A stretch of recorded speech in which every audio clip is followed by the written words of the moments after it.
I'll be blunt. I went to India to kill myself. In a way, I got my wish. Life had become a bleak and gray thing that looked to be a prison woven out of countless invisible strands. Money, cubicle, bad food, bad sleep. I was 2 years out of college and seeing the rest of my years flowing straight ahead with no deviation and no freedom. Raised on video games and television, I was now expected to suddenly fit into a drone-like routine. Wake up far earlier than I ever had to before. Sit at work, going crazy from the boredom for 9 hours. Then drive home to eat, sleep, and do it all over again. Was this really life? I held out for another year before I knew I couldn't do it anymore. I couldn't be a cog in the machine. But our world is not kind to young men who refuse the system. Every day on the way to work, I saw homeless people and how they were treated. I wouldn't go out like that. No, that was just a slow suicide all on its own. I'd always been fascinated by television shows about other countries, so I chose my favorite and I spent the remainder of my bank account on a ticket to India. Once I got there, once I had seen all the wonderful sights and experienced another culture, well, there was nothing after that. No plans, and once you're out of money, you're as good as dead anyway. It turned out India wasn't much different than home. There were coffee shops, crowded streets, jobs. The same bitter meal and just a slightly different scent and flavor. It shouldn't have been like that. It was supposed to be different. Another continent, but it was the same prison. I begged for change until I got enough to buy a bottle of sleeping pills. They weren't even that expensive, but the experience of asking strangers for money for 2 days straight was enough to convince me I was doing the right thing. I found a corner and I ate them all, a handful at a time. I don't even remember falling asleep. It was as if I had been thrust 1,000 feet deep under the ocean and I was rising. For a time, I thought I was free from my body and soaring up to heaven.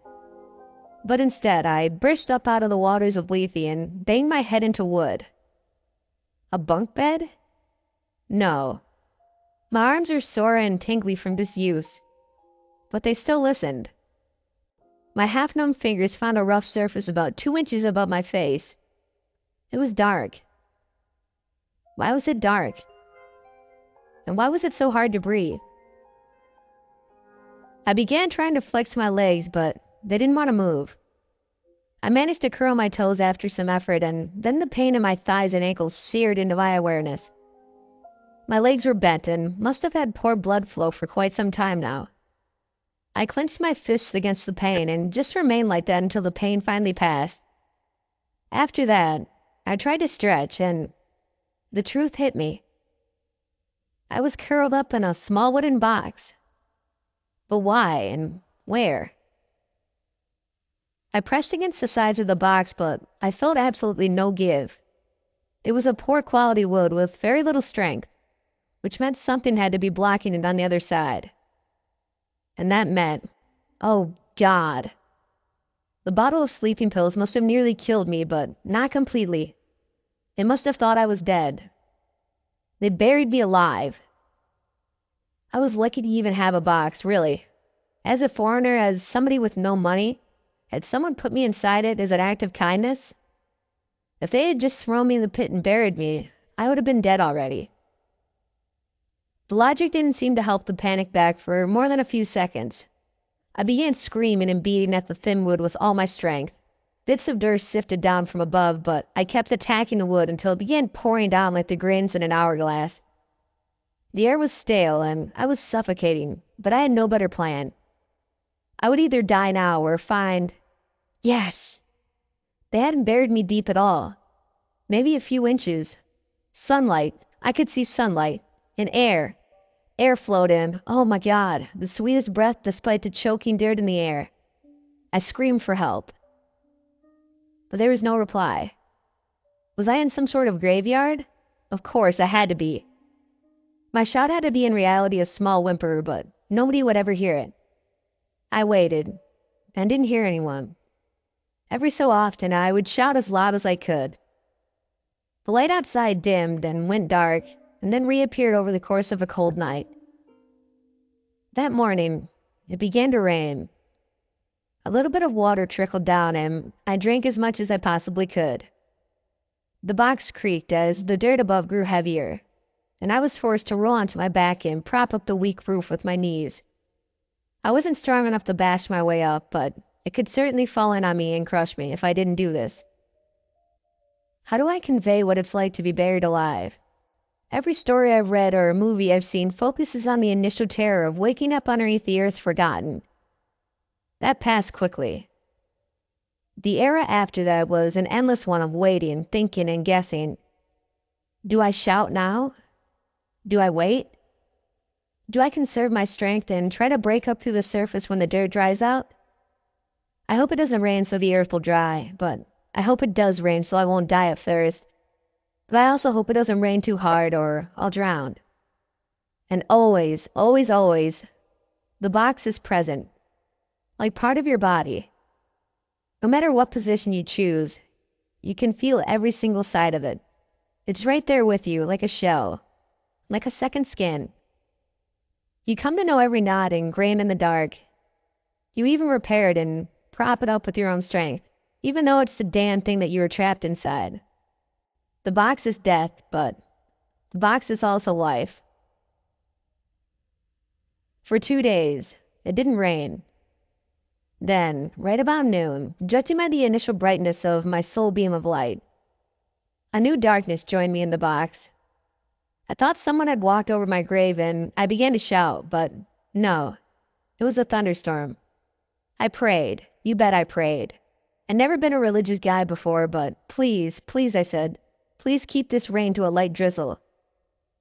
When an inch of water had built up around me in the box, I knew it was time to act. It was do or die. I practiced a pose worthy of Circus Olay, and I got into it now. Bare feet planted solidly in that inch of water, knees out, arms curled under, back against the ceiling. All inside a box about 2 feet high. I pushed. The wood cut into my back, but I pressed with all the strength left in my legs. There was a small give above, as if I was making a little bump in the dirt where some person might see it. I strained so hard, I put so much of myself into that attempt that I felt nothing else. I envisioned myself bursting free into the open air and rain, and that's all I had to do. My body gave out first, and I rolled onto my back to rest for a second try. Something up there had moved. I knew I could do it, given time. But the box betrayed me, and it caved in on top of me. Dirt poured in as I fruitlessly fought the flow. I put my mouth to a narrow air hole in an attempt to avoid suffocation. All that did was leave me completely trapped and totally unable to move while wet dirt squeezed in over my eyes and around my neck. I was entirely encased in dirt except for my mouth, which was open to the air, and the rain was intensifying. I drank as much rainwater as I could. I even began eating the traces of mud it brought down with it. Anything I could do to keep that narrow hole in the ground above clear. Eventually, though, the rain overtook me and I was forced to close my mouth and hold my breath. That was it then. There were no more plays, no more tries. I'd come to India to die, even tried to kill myself with pills, and yet here I was, fighting desperately down to the very last second, just to cling to my life for one moment longer. I was immobile underground, with a funnel of rainwater growing heavier on my closed mouth. How long could Olympic divers hold their breath? I'd seen a show once, while flipping through the channels. Was it 3 minutes? Was it 4? God, the pressure in my chest. I hadn't even gotten a full breath. 60, 61, 62, 63. I knew I was nearing my limit. What did I want to spend the last minute or two of my life thinking about? Girls I dated? My favorite movies? It was all nothing, but it was everything. Every mundane little thing in the entire world was now a luxury I would never have again. I would stroke the fabric of my cubicle at my boring job if only to see again, to breathe one more time. Thunder struck overhead so loud that I could hear it even in my prison of mud. I wish I could say that at the last moment the hillside gave way under the fury of the monsoon and spilled me onto a mudslide of corpses. That's what local law enforcement and doctors insisted on when I tried to tell them the truth. To them, I was just a crazy foreigner that had been traumatized by being buried alive. They refused to listen. Because I was not saved at the last second by the weather. In fact, I wasn't saved at all. I counted to 140 before my awareness started to halo out into a shimmering white. Keep my mouth closed. Keep my mouth closed. Keep my mouth closed. Water, dirt, mud, pressure. Keep my mouth closed. That was all that remained. If you open your mouth, you die. But if you don't breathe, you also die. No choices. Something was tugging at me just before I gave in. Something was pulling at me, not from above, but from below. Chilliness wrapped around my limbs and began to pull me down. I remember the spray of released rainwater as I shot down from the hole where it built up. Then I was dragged through the earth at a breakneck pace. Keep your mouth shut. Keep your mouth shut. No longer. I let out dead air and I gasped. Somehow I was alive. I'd been deposited somewhere full of soft round lumps and hard straight lines. The air here was breathable, but it was horribly foul. For as much as I wanted to escape the darkness, I let myself just be alive for a few minutes. I think I knew something was wrong, but it wouldn't begin until I opened my eyes. Finally, I was fully conscious again. Still dark. No light. I began to crawl across the piles. Long, solid objects clacked against one another. Big, round, soft lumps rolled as I pushed my way across. As I went, I began to suspect, but I didn't truly know until my hand fell upon the unmistakable lay of a cold nose and mouth. The human had rolled away down the pile of bones I was crawling over. I saw nothing, but I knew what it was. Had the graveyard somehow rotted underneath? Had rainwater deposited all the bodies down in some sort of cave? I was alive, at least for the moment, but this was somehow worse than the box. At least in the box I could shout and pray someone would hear me. If I was in a corpse-filled sinkhole, well, there was nothing to do but starve. A fate which would take years if new bodies were continuously sliding down whenever it rained. God, what if I never died? What if enough water and human meat made it down here to keep me alive for decades? Could I really eat a corpse? It's funny. I hadn't actually cried while I was in the box. In that box, everything was so simple. But here, it's loneliness and starvation which could turn me into a monster. I crawled around that sinkhole for hours, testing each side of the massive pit. The signs were solid dirt and packed in hard by the ancient geological processes. There was a small span of time where I considered building some sort of scaffolding out of bones. There was certainly enough, and there were tons of clothes and hair that I could tie them off with. It was a grim thought, but seemingly the only way out. Until the door opened. There was no light, and I only heard it. In that sinkhole, there were only two sounds. The water draining away into a narrow crack between two hard plates of rock, and me. After at least 2 days down there, I knew the moment the door opened. It was nothing but a soft sigh of smooth metal and warm air, but I began moving toward it immediately. There was also a fourth sound. Something moved among the pile of bodies, sending bones scattering and heads rolling. It was swift and mostly silent, and it dragged something back out. I chased after it and dove into the gap that hadn't been there before.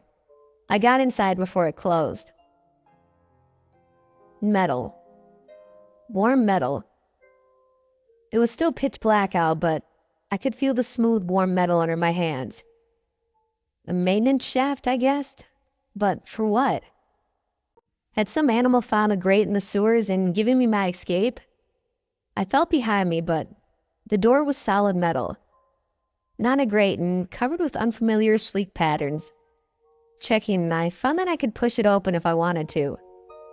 It opened only from the inside, and I'd somehow missed it while feeling the sides of the sinkhole. I could go back if I wanted to, but to hell with that. I turned and I started to crawl ahead. There was really no way to tell how long this warm and smooth metal tunnel was. I'd been in darkness so long that I'd lost all sense of distance and time. I crawled until my hands and feet were too weak to move, and then I slumped along on my elbows and knees. This was going somewhere. This had to be going somewhere. I slept encased in warmth when I put my head to a soft round hump of metal.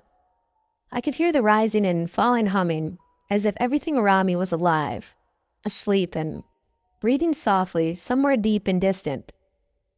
How long had I been underground by then? A week? For the first time in a week, I found light. When I awoke and I kept crawling on my sore hands, I finally emerged into an open chamber that held its own dim gray ambient glow.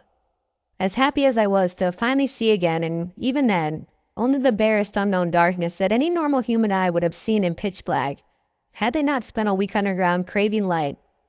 I also knew I was not nearly home or safe. Here, the sleek metal tombs of the tunnel expanded to form a sort of rectangular mortuary. There were no floor, only a maze of pipes overlapping one another. The pipes bulged upwards in places and in a series of table-like formations. On these knotted biers rested 6 corpses in various stages of decay. 2 of the tables were empty. Yeah, from bad to worse. But my time buried alive had beaten all the fear out of me. Death was no longer the worst possible outcome, and I had to keep going. The chamber had multiple ways out, and none of them looked official. I crawled up into the pipe-lined hole and hid there as I heard something sighing outside a large gap. As I squeezed myself tighter and tighter into shadow, I watched an enormous organic metallic hand on 1,000 joints slide in without a sound and pick up the farthest corpse in the row. From the sound, I knew that this was the thing that had entered the sinkhole. This was what had stolen a corpse. This had reached all the way down that interminable tunnel on its endless metal-jointed arm. And now it was taking one of the bodies to another chamber.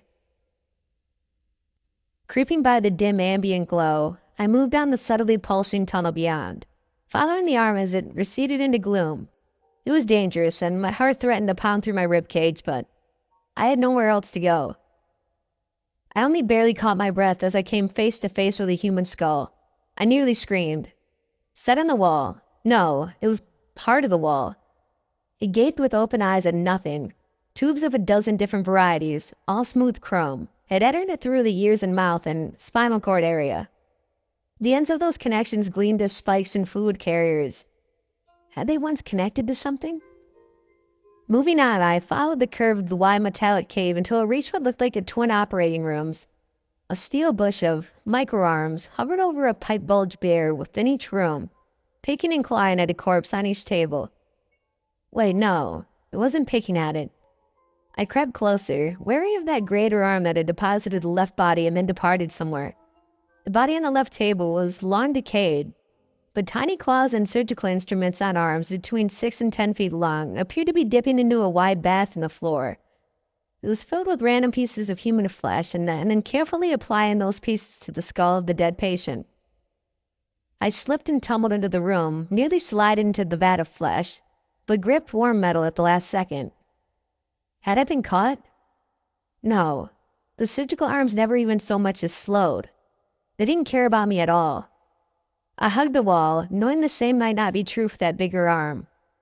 As I watched, the arms reconstructed the face of the human being. They did not rebuild his hair or skin, only the muscles around his skull, and then 2 eyes were plucked from the vat and inserted with great care. For the first time since I'd been buried alive, I felt vaguely not alone.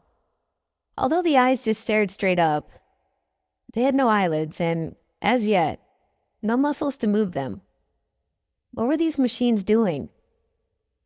The arms began filling the inner portions of the skull where I could not see.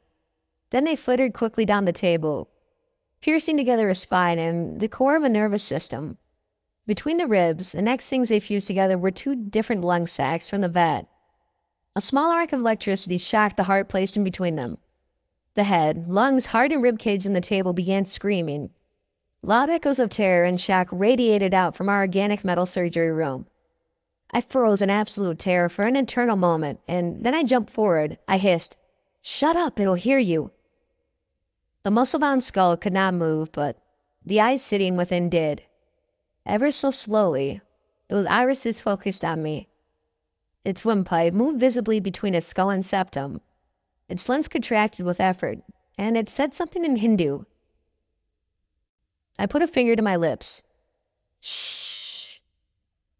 The reanimated half-body said one more sentence in Hindu, then it closed its jutting jaw to signal that I would remain silent. Was it a man or a woman? What had it said? It watched me sidelong with terrified eyes as I climbed into another operating room.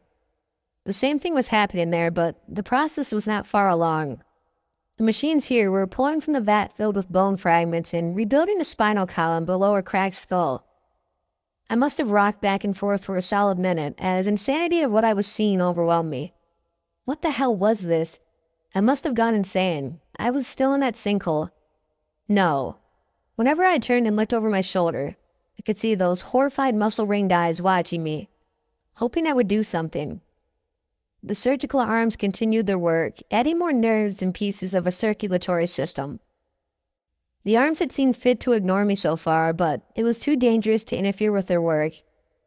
To that man or woman on the table, I whispered, "I'll come back for you." I waited for a nod, and I listened to a third sentence in Hindu, and then I headed on.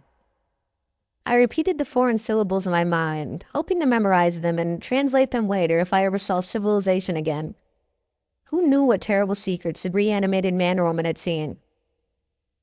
The curve had continued, taking me through a cathedral-like area where pools of black water stank under a ribcage of thick metal bones dripping ichor from ancient tubing.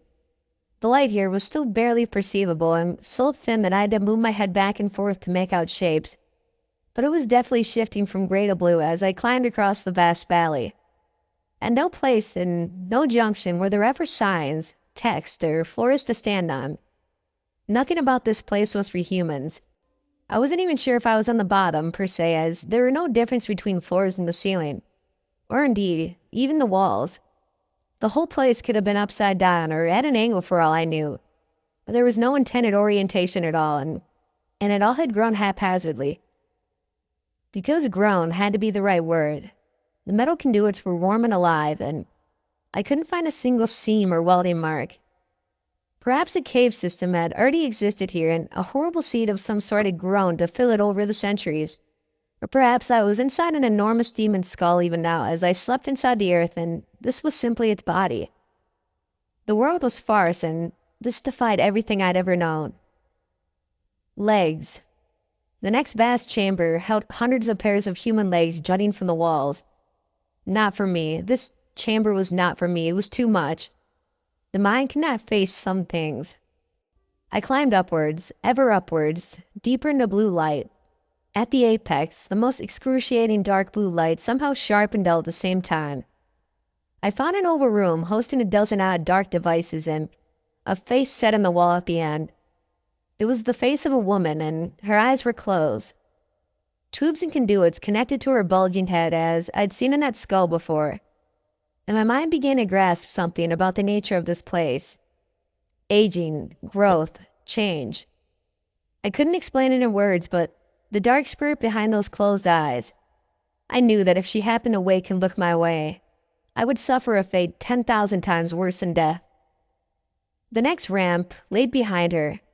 Moving as slowly and quietly as I could, I stepped from one round pipe to the next, my gaze jumping from my bare feet to her closed eyes twice a second. When I saw her twitched, I moved. Her lids opened slowly, and I saw her eyes move gently back and forth, sweeping the room. She did not see me. I was clinging to the wall below, staring directly up at her chin. Her mouth did not open, but I thought I could hear a hum of suspicion. I counted out 2 hours after her lids had closed again before I crept along the base of the wall and up the ramp. Blue shifted to violet as I ascended. I kept going up and up and up, climbing pipes and avoiding things, and always staying quiet. There was a sleeping awareness about this whole place. A towering, monstrous machine waiting for ages, running pieces of itself on automatic in the meantime, but ever wary of intruders. And I found it there in the violet basilica, when the light became so painfully violet that I knew human eyes had never seen this place. I found a sleeping giant. It was mostly fetus, but mostly brain. It was maybe 10 or 15 times as tall as me, and it was floating suspended in dark ichor inside a glass tube that ran from a biomedical base right to the ceiling, unfathomably high above. As I stared in utmost horror and tried to comprehend it, as I watched its brain stomach expand and contract slowly as it breathed from thick tubes, I saw that it was just one of a dozen, like massive pillars and double colonnades. I stood at the center of the giant cathedral built to worship and house horrific sleeping beings. I stood in the center, in a circle of pipes, and for the first time, I recognized the use of the space. If they had been awake, those 12s would have floated into their filed chambers and gazed down upon me in judgment. This was a court of some inhuman exotic law, and we had all just been judged guilty. I ran. I no longer cared about being quiet. My bare feet hammered along those uneven round conduits until I was through the basilica and beyond into darkness, where I was sure light still glimmered, but past violet, beyond what human eyes could see. I just kept climbing, hour after hour, sometimes up and sometimes down. And then I climbed up through a narrow tube barely big enough for me to squeeze through, and I found myself back in the left operating chamber. Somehow I had gotten turned around, and then I'd come full circle. That, and I was on the ceiling now. Ports and biomechanical adaptations had been fitted to the rib cage on the operating table above, and skin had been grafted on and was now being fused together by medical lasers. I could now see that it was a woman, and she was staring up at me, both in confusion that I was on the ceiling and that I had returned. I had been right about the lack of an orientation in this horrible place. Could it? Yes, I had climbed up the wall and I felt my sense of direction adapt as I went. The entire time, I could have been walking on the walls or ceilings without knowing it. I'd simply never tried to circle the chamber's sides rather than climb along the bottom as I understood it. The question it left me was simply, where the hell was I? And there was no escape except back to the sinkhole from where I came. I sat for a time with that Hindu woman, but we didn't know each other's language, so all we could do was just sit there and wait and pray. The larger claw soared by at regular intervals. I watched its arm twist and move as it worked farther on down the line, and I guessed that there were other operating rooms and likely other graveyards being pilfered from below. This was death. This was the afterlife for all intents and purposes. We put our dead in the ground, and this place took them and rebuilt them for their own ends. There was nothing I could do. Although the table in the right chamber was rebuilding an entire skeleton, the Hindu woman near me only had her top half remade. Half biomechanical, half organic. She struggled as the large arm came to claim her. She screamed, but one of the surgical arms clamped and screwed a metal mask over her mouth, silencing her. I stood unmoving and clutching the walls until the large arm deposited another pile of bones and left the surgical table to its work. The arm didn't care about me. Nothing here did. A week must have passed while I wandered through those ghastly halls. There was nothing to learn, there was nothing to see, and nothing to figure out. No tools, no exits. I was beginning to starve, but I refused to do it. I refused. Even though there were whole vats of flesh just waiting to be eaten, I couldn't, and I wouldn't. The black ichor was water. It was stained water, darkened with something unidentifiable, but it kept me alive. Unable to bear the afterlife any longer, I eventually found a new oval room and I gave myself up. Among the black devices was a woman's face, just like the other blue lit control room, and I waited for her to open her eyes. When she did, I recognized them. I knew those eyes. She spoke. Her mouth was masked and unmoving, but her voice came from the walls somehow. The words began in Hindu, but transformed into something unintelligible as the connections around her head bulged forcefully. The claw was upon me in moments. Chill, salad fingers wrapped around me, and I recognized the feeling. This claw had taken me down from the box and deposited me into the sinkhole. I was captured, and I expected to, what? Be torn apart? Killed? Become a cog integrated into the machine. Exactly what I'd always feared, even before I'd been buried alive. The claw carried me at unnerving speed through blue, gray, and even yellow-lit biomechanical tunnels until darkness shrouded me and a rising sensation gripped my stomach. Finally, we hit something hard, and I was thrown free in a slurry of mud and water in the grip of a tremendous storm. She'd let me go. Somehow, the woman had used some shred of a human willpower to eject me from the afterlife. I couldn't save her, but she had saved me, at least for the moment. I was free. The odyssey that had begun with my suicide attempt was over, and I was back in the world of the living. I survived the storm and even tried to tell the authorities about what was waiting under the earth and stealing their death. But they all just laughed at me. It was also then that I learned a little bit of Hindu customs and that most Hindus are cremated. Did they suspect this? Did their ancestors somehow know what was going on under the earth and stealing the buried? The graveyard that I was buried alive in was a mix from various peoples and tribes, those who couldn't afford cremation and unclaimed foreigners. It was possible that the storm had wiped the entire thing away like I'd been told, but I suspected that the nightmare beneath had closed its sinkhole because my escape had compromised that particular location. While trying to understand what I had experienced, I translated the Hindu woman's 4 sentences and their meaning. To me, it's worse than anything that I witnessed. She said first, when she'd been just a muscle-bound skull and lungs, "Thank you. Thank you." After I begged her to remain silent, she said, "I'm just happy to be able to move again." When I told her that I'd come back for her, she said, "Please don't interfere. I want this."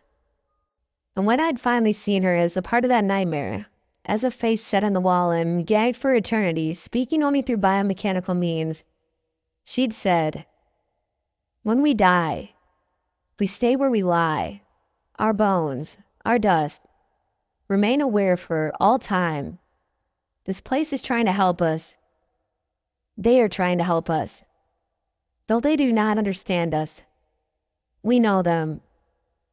They're angels." But her words became some unknown language after that. I wrote down their phonetic syllables, but they're meaningless as far as anyone, even experts, can tell.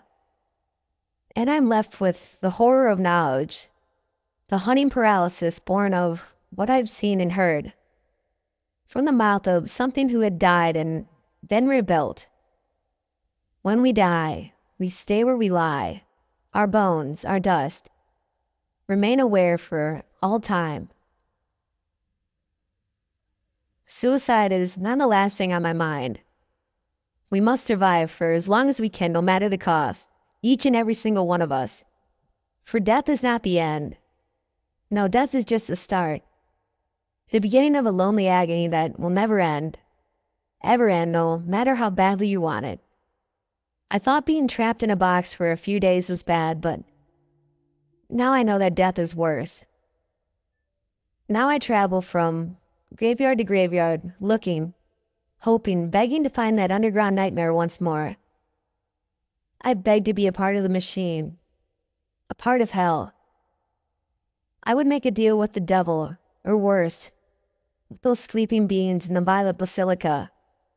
Take my flesh, if only so that I may live and breathe in some form.